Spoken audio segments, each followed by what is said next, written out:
Entrevista com Jean-Luc Ayon. Estado natural. 14 de outubro de 2020. Retirado de Agape Webinário de 14 de outubro de 2020. Nota: o estado natural nunca pode ser um esforço. Lembre-se de que o que estou dizendo nada tem a ver com um trabalho a ser feito, mas é algo que surge naturalmente, sem nenhum esforço. JLA. Bem, então, vou falar com você sobre os sinais clínicos do estado natural de Agape. Como preâmbulo, ainda quero esclarecer que, quando você está no estado natural, você absolutamente não pode ignorá-lo. É o reconhecimento do que sempre esteve aí.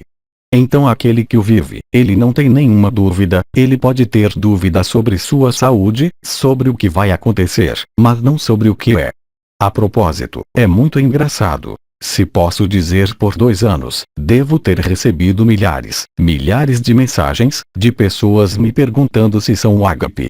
Mas é sempre a mesma resposta. Só você pode se reconhecer. O reconhecimento é imediato, para te dizer. Então, se você perguntar, não importa a quem, se está lá, bem, isso significa que você não está. No entanto, existem vários sinais clínicos, sintomas que afetam todas as áreas da vida de uma pessoa. Vou tentar dar a você um quadro clínico, os sintomas que posso ver em mim e em todos os irmãos que estão passando pela mesma coisa, que bem evidentemente não se perguntam se são Agape, uma vez que se reconheceram. Mas a cartografia, os sinais, as manifestações desse estado natural são sempre os mesmos. Portanto, este quadro clínico que vou desenhar é para lhe dar algumas informações, a fim de detectar em você mesmo se alguns desses sinais estão presentes ou não. Insisto na noção de permanência desses sinais dentro de mim. Obviamente, há algumas flutuações que estão vinculadas às circunstâncias de vida deste mundo. Mas este quadro clínico vai lhe fornecer todos os critérios que estão permanentemente ativos neste estado natural. Portanto, o que se dá como sintomas, primeiramente, é um sentimento novo para os seres, uma espécie de fluidez, de facilidade. Você descobrirá, depois de um tempo, que tudo está acontecendo sem esforço em sua vida. Então, bem certo, que há resiliência, outra coisa são faculdades de adaptabilidade, uma nova forma de adaptação, que a pessoa só pode notar. Outro aspecto é a benevolência, a consideração, a disponibilidade para o que surge, uma visão clara dos prós e contras, ecos e efeitos do que está acontecendo. Não é mediunidade, não é clarividência, mas simplesmente algo que se encontra em todas as áreas da vida. Existe o que chamamos de disponibilidade, uma disponibilidade para nós, mas também para todas as circunstâncias pelas quais passamos, mas também para todos os seres humanos que encontramos, mesmo os desconhecidos. Não há componente projetivo, mas há uma capacidade espontânea de estar presente, ou seja, não em pensamentos, a atenção é muito mais confiável. O sorriso geralmente é permanente, sem necessariamente tentar sorrir. As emoções podem ocorrer, como qualquer ser humano, porque não se trata de não ter nenhuma emoção, mas a característica dessas emoções é que não tem efeito na memória, isto é, você não relaciona uma emoção experimentada no presente a algum evento passado. Essas emoções, portanto, não têm efeito na memória e, especialmente, nenhum efeito no corpo. Na verdade, no ser humano normal, seja a raiva, a tristeza, na grande maioria dos casos, tem sintomas físicos para este estado emocional. A emoção é vivenciada, mas não impacta no corpo. Há um desacoplamento do efeito das emoções e do mental, mesmo que seja visto no corpo etérico, portanto não há sintomas. Quando alguém está muito estressado, pode ficar com um nó na garganta, no estômago e isso é algo que dificilmente existe em uma pessoa natural. Então outra coisa, que pode parecer bizarra para aqueles que ainda não o vivem, é que a percepção é direta, ela não passa pela cognição, não passa pela percepção de uma energia ou mesmo de uma vibração. Interrupção. Eu estava falando sobre percepção direta que não passa por nenhuma visão, que não passa por energia ou vibração. Corresponde aproximadamente ao que Noyes descreveu alguns anos atrás, sem olhos, que é a visão direta do coração.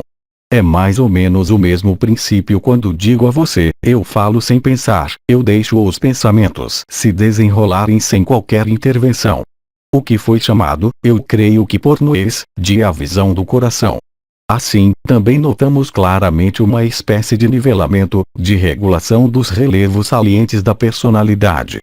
A estabilidade biofísica, de que falei na neurociência, a estabilidade do temperamento e da personalidade é tal que, quem vive, não pode estar errado. Existe um antes do estado natural e existe o estado natural. O outro é sempre vivido como um fragmento de si mesmo. Lembre-se de que o que estou dizendo nada tem a ver com um trabalho a ser feito, mas que é algo que se estabelece de forma natural e sem esforço. O estado natural nunca pode ser um esforço. No nível emocional, também vemos o que é chamado na psicologia do esporte, uma palavra em inglês chamada flow, FLW. Falamos muito sobre isso no esporte porque todos os atletas, principalmente nas modalidades individuais, percebem muito bem esses momentos de fluidez. O atleta busca reproduzi-los.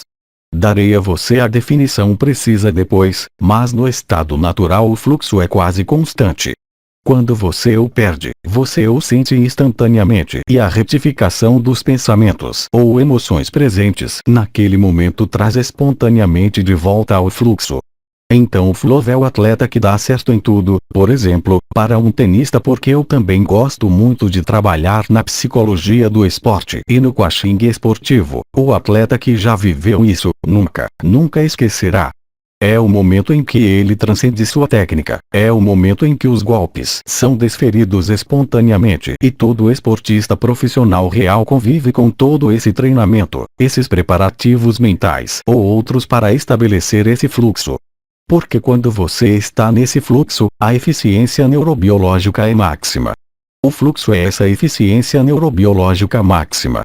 O movimento do braço e do corpo para o tênis parece uma dança, tudo parece fácil, tudo funciona para o atleta.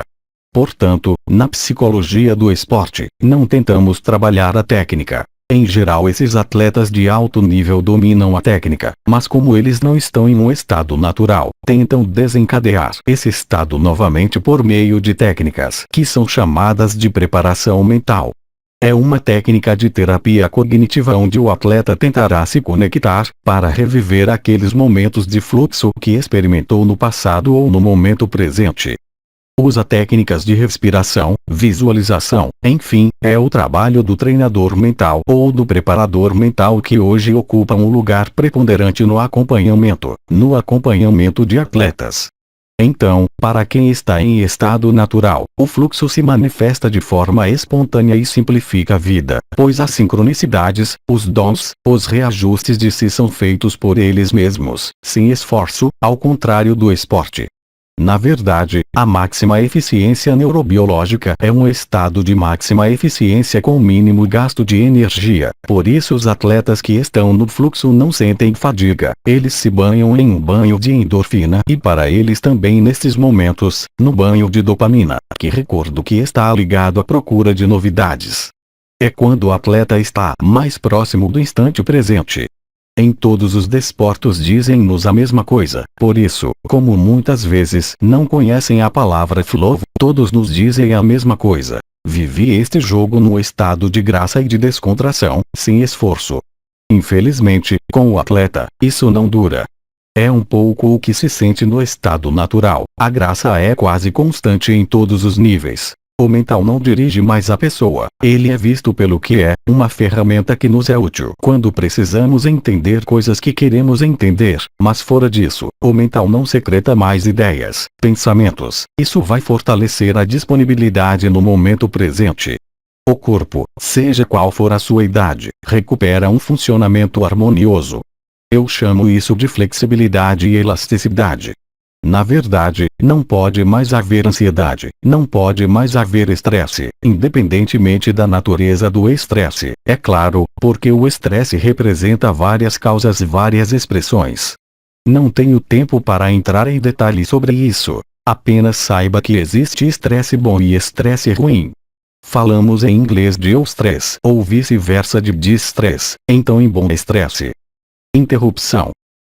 O bom estresse aumenta o estado de alerta, aumenta a motivação, aumenta o prazer, a alegria. Para desestressar, é exatamente o oposto.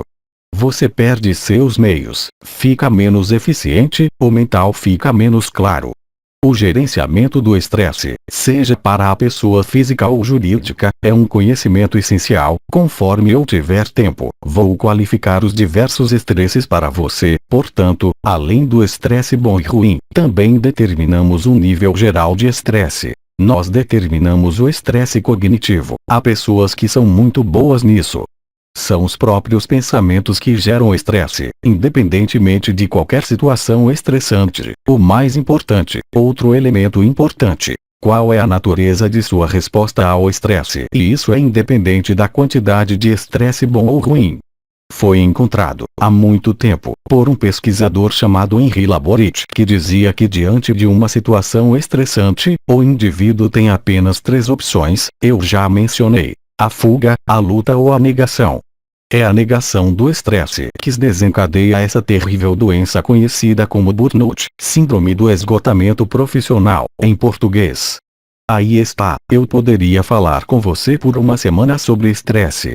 Quando falamos em estresse globalmente, sabemos que ele está totalmente correlacionado, está totalmente de acordo com o que na medicina é chamado de estresse oxidativo celular. Quando você está estressado, ocorre uma alteração no metabolismo celular em áreas do corpo, órgãos, funções, o que resulta no que se chama de estresse oxidativo extracelular, onde o pH local torna-se ácido e, se esse estresse perdurar, irá desencadear neste momento um fenômeno de alcalinização secundária e o aparecimento de doenças crônicas ou degenerativas, na área do corpo, do diagrama corporal que corresponde ao estresse. Tanto é que hoje a abordagem do estresse, do manejo do estresse, leva isso em consideração e, portanto, podemos corrigir o estresse, de forma mecânica, de forma química, mas não suas causas. Isso se chama, na fase da acidez do corpo, de antioxidantes, que regulam o estresse no corpo e, por ressonância, aliviam o estresse vivenciado. Compreenda também que no estado natural tudo que é necessário e útil acontece espontaneamente. É um estado de graça, onde não há mais espaço para ação/reação.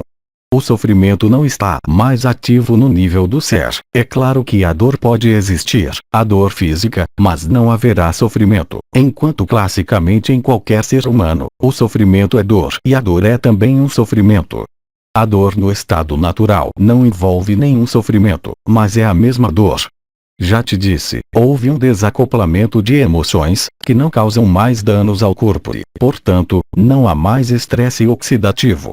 É por isso que não importa quantos anos você tem, quando está no estado natural, seu corpo rejuvenesce literalmente. Todas as características faciais relacionadas ao estresse vivido desaparecem. Todas as funções fisiológicas tornam-se diferentes, não pode mais haver nem mesmo impulsos sexuais. A sexualidade liberta-se dos impulsos e é um ato decidido conscientemente. Já não existe procura, não existe desejo, já não existe a busca pelo prazer. Existe um contentamento quase permanente com tudo quem é. As necessidades fisiológicas alimentares mudam drasticamente, como uma refeição a cada 3 dias, o que chamo de refeição de verdade. A necessidade de calorias é extremamente reduzida. Todos os comportamentos aditivos se extinguem por conta própria. O prazer neste momento está na simplicidade. É o gozo do momento presente e a capacidade de se libertar de todos os contingentes coletivos, sociais e morais. Não há necessidade de buscar qualquer moralidade porque, quer você goste ou não, no estado natural, tudo é moral. Interrupção. De qualquer forma, eu praticamente disse tudo o que queria dizer. Estava interessado nas mudanças fisiológicas. A quantidade de sono necessária é bastante reduzida. Todas as necessidades não existem mais. Existe simplesmente o prazer de decidir. Fazer amor, comer, mas nunca é a fome que nos move ou deseja o que quer que seja. Desejo, entre aspas, é totalmente livre. Isso é o que eu basicamente tinha a dizer sobre essa condição geral. Eu poderia efetivamente lhe definir de maneira mais precisa a resiliência e tudo mais, mas você tem as definições em todos os lugares. O estado natural é vivido como um dom permanente da vida. Você permite que, o que quer que aconteça, venha até você. Você não é mais mestre a bordo como pessoa e se tornou a inteligência da luz. Então, é claro, tudo isso é válido para aqueles que não sentem as energias ou as vibrações.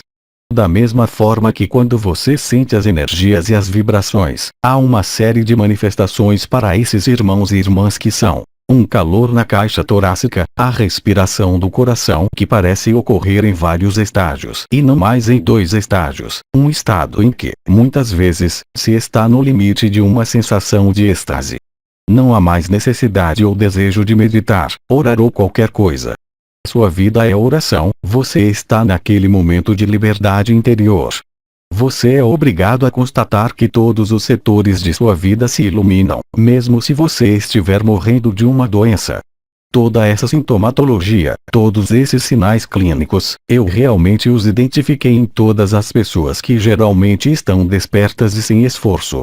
Nós vemos claramente, sem imagem e sem visão, o que eu já expliquei, quer dizer que tudo que se desenrola é um filme, uma cena de teatro, um videogame em que você é o ator, é claro, mas não é. Não se deixe enganar pelo que você joga. Você se percebe claramente como autêntico, como verdadeiro, como inteiro. Quer goste ou não, nesse momento, seja qual for sua personalidade anterior, a humildade, a simplicidade fica cada vez mais evidente. O prazer é natural, é obtido no fato de viver este estado natural. Aqui está um pouco deste grande quadro desse estado. Então, é claro, para aqueles que vivem as energias, que as sentem há anos, há a ativação das 3 coroas. Da coroa da cabeça, da coroa do coração e da coroa do sacro. Você percebe a onda de vida, que é uma vibração que começa na planta dos pés e que sobe por 3 circuitos diferentes nas pernas, de cada lado para se fundir com o sacro.